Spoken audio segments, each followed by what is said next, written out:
d'énergie et aussi de prix, eh bien, il en sera question toute la journée puisque le gouvernement bruxellois a repris déjà ce lundi matin ses négociations autour du budget 2023. Ces travaux avaient été suspendus vendredi dernier après le départ fracassant du ministre de l'Emploi Bernard Clairfailly. Grégory Henco, bonjour. Bonjour Vanessa, bonjour Arnaud.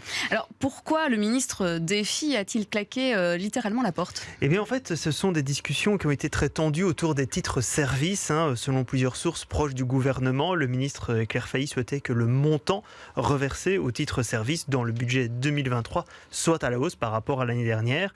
Sven Gatz, ministre du budget, propose pour sa part un montant identique à 2022 en raison d'une utilisation moindre de ces titres-services, selon lui, suite à la crise énergétique notamment, ce qui signifie quand même 30 millions de moins par rapport à la proposition de Bernard Clairfailly.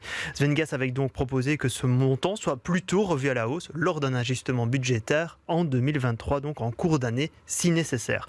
Bernard Clairfailly de son côté estime que ne pas mettre ce budget à la hausse c'était mettre en péril 1000 à 1300 emplois d'aide ménagère. Il a donc demandé de revoir le budget à la hausse vu l'inflation. Mais le ministre président Rudy Vervoort a sorti un communiqué ce dimanche soir pour calmer le jeu.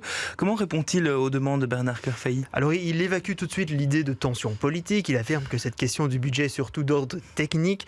Il rappelle les arguments du cabinet de Sven Gatz selon lesquels il est difficile d'évaluer le nombre de titres-services qui seront vendus en 2023 après des années déjà perturbées par le Covid et maintenant la crise de l'énergie.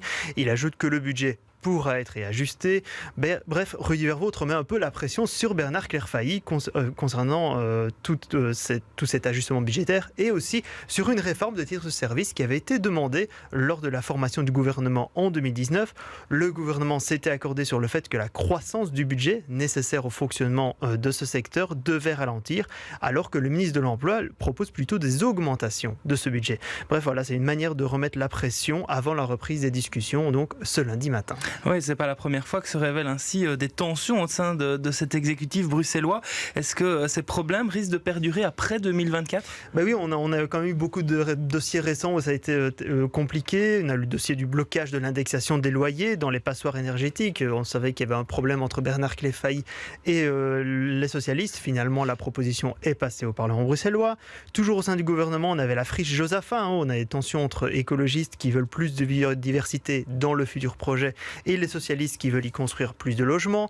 Le dossier de l'abattage sans étourdissement a également causé des tensions entre Bernard Clairfailly et le reste du gouvernement, qui lui-même, Bernard Clairfailly, avait relancé le dossier en 2021, avant qu'il y ait d'autres débats au Parlement bruxellois. Voilà, on voit que cette majorité entre socialistes, écologistes, Open VLD et Défi continue d'enchaîner les dossiers chaotiques.